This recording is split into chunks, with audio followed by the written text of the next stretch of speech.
I'm 21 years old, home for the summer from college, and I haven't slept properly in 4 days. It started about 2 weeks ago, and I want to be clear, I didn't do anything to invite this. I was just trying to get breakfast. There's a small, family-owned bagel shop a few blocks from my house. I've been going there for years. Same order, same routine, sometimes grabbing extra bagels to bring home to my family. It's the kind of place you don't think twice about. I went on a weekday morning, maybe around 10 o'clock.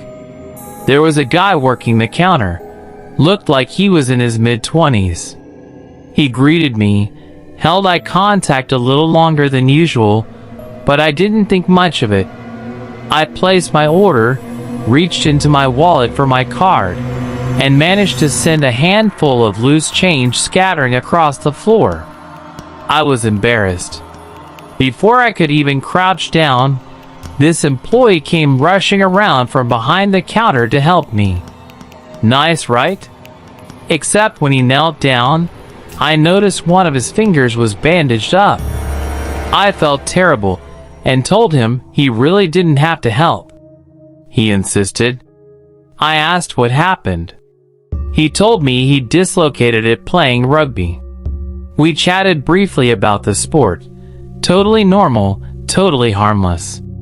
I paid, wished him a good day, and left. That afternoon, I was going through my Instagram notifications when something stopped me cold.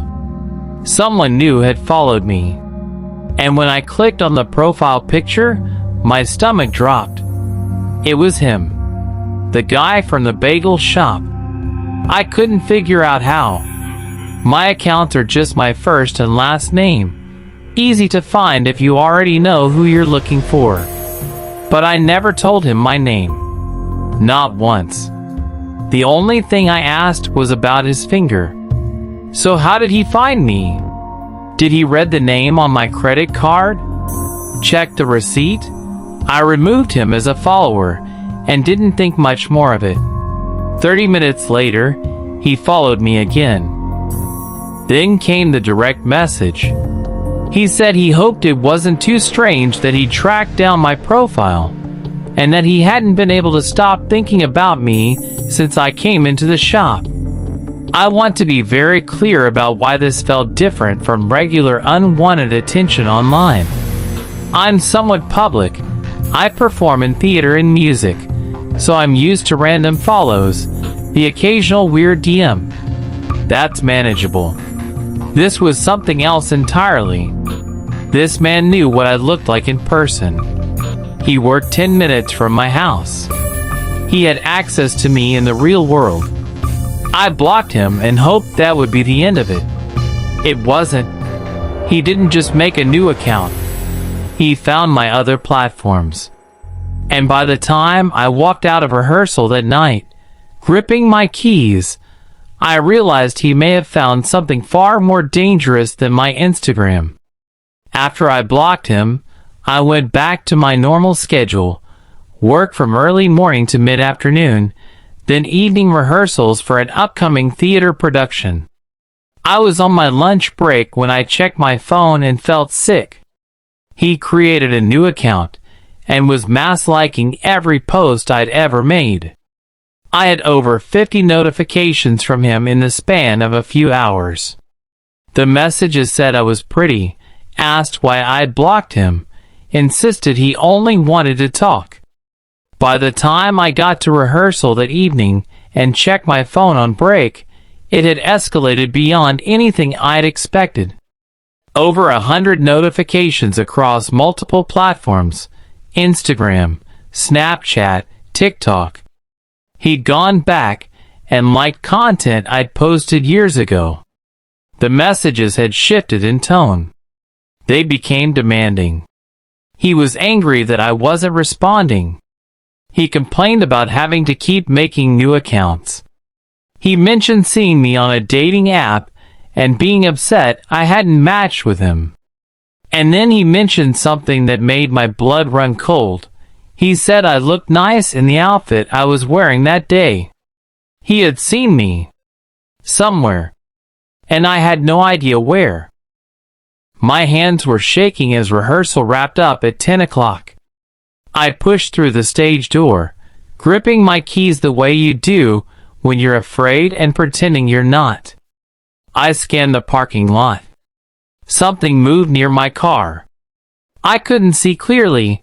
I'm nearsighted, but there was a figure hovering near the driver's side window. I didn't wait to find out more. I spun around, went back inside, and locked the stage door behind me. I found Finn, the head stage manager, and barely got the words out. My hands wouldn't stop shaking. He listened to everything and told me he'd go check, then walk me to my car. I sat in the green room waiting.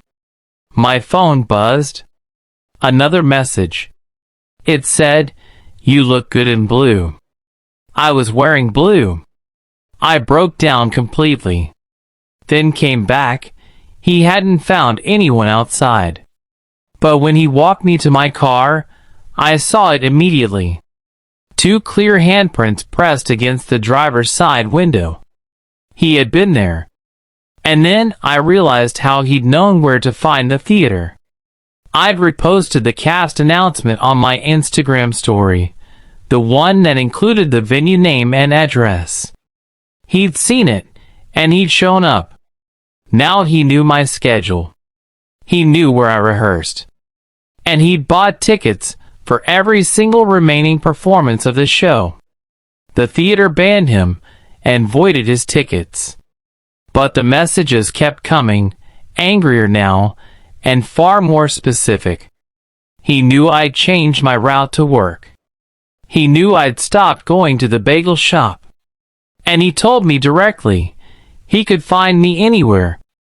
Then one afternoon after a matinee, a cast member handed me a bouquet of flowers he'd left at the box office, with a note that mentioned my bedroom.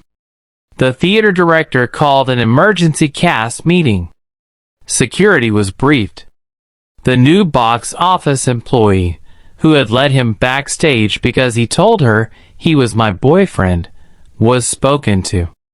His tickets were canceled, and he was formally banned from the property.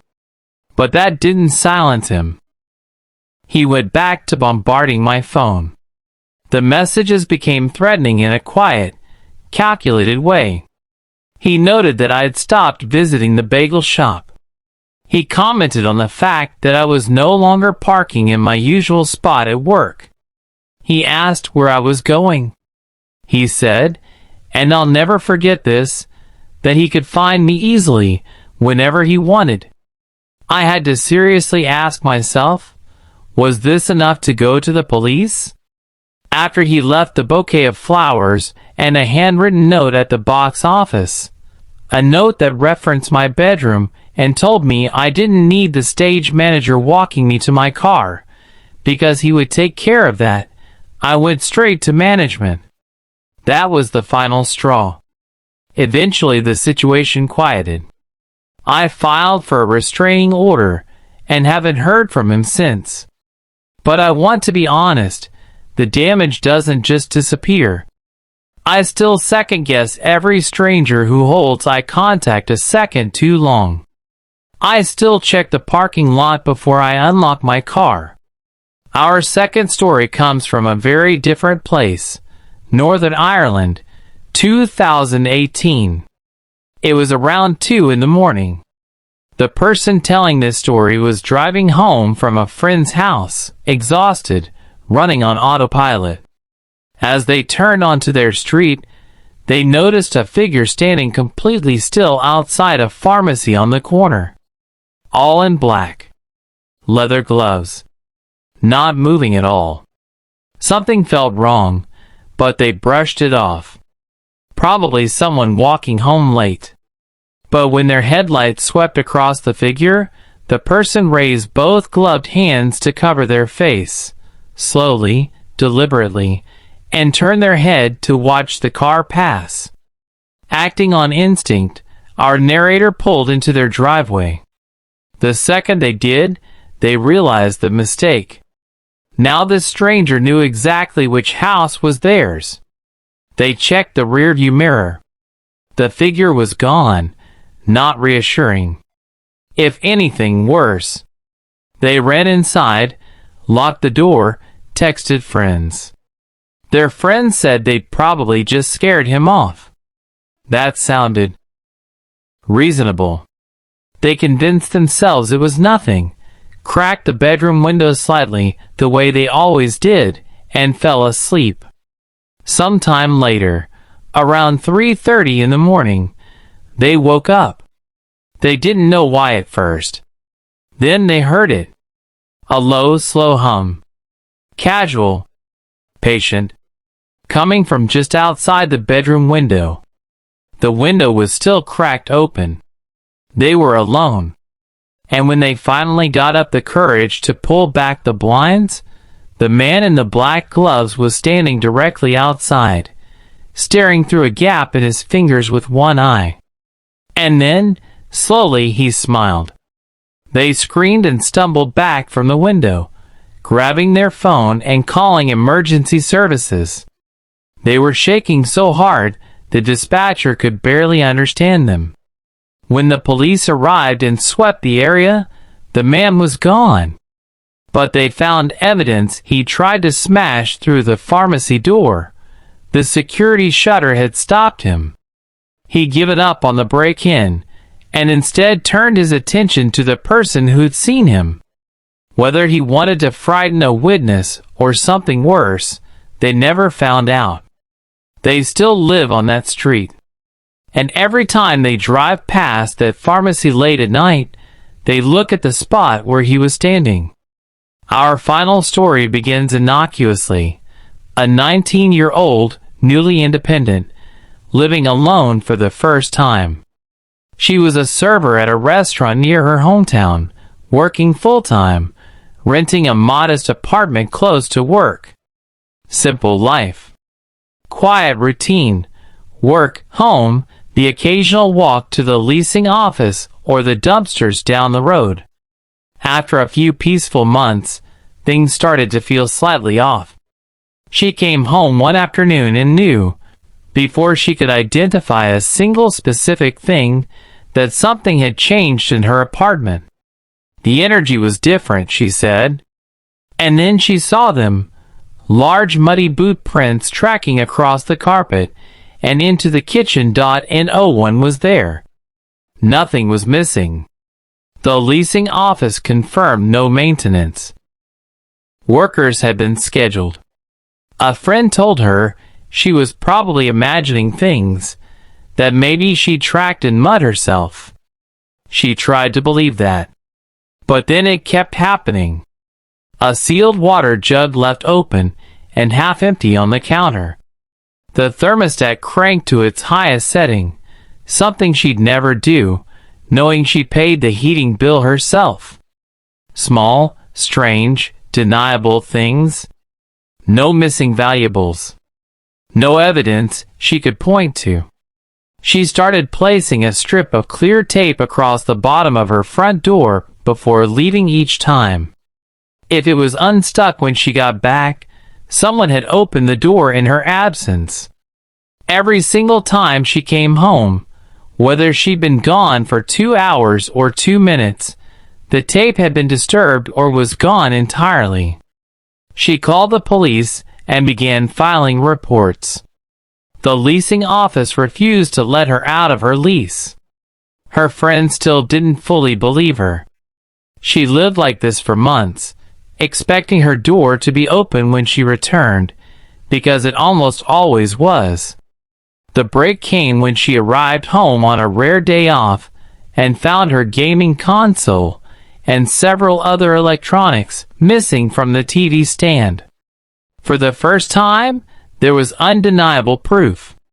Someone had been inside her apartment, not once, but repeatedly. The police came. Her friend finally believed her. Nothing too serious happened after that.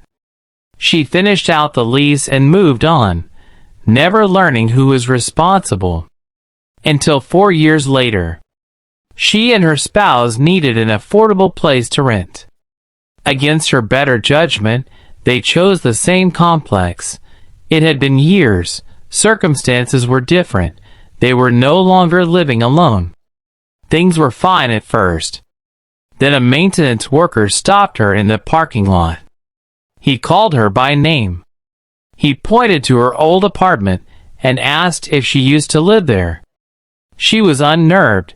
How did this stranger know her name and which specific unit she'd lived in? He explained that a former maintenance worker had recently been arrested for breaking into women's apartments throughout the complex. He believed she was one of his victims. It all clicked. The intruder had his own master key. He didn't need to force entry. And he'd lived directly across the way. Their front doors faced each other, less than 50 feet apart. Every time she stepped outside for even a minute, to check the mail, take out trash, walk to her car, he could see her and slip inside before she returned. She never got a name. She never got a direct apology from the complex. But finally, after years of being told she was paranoid, she had the truth. Trust your instincts. The thing that feels wrong often is. If something in your home seems off, even if you can't explain it, even if no one believes you, trust yourself. Document everything. File the reports. Build the paper trail. Because sometimes the danger isn't out in the world. Sometimes it has a key to your front door. If you made it through all 4 parts, thank you for watching. Stay safe out there.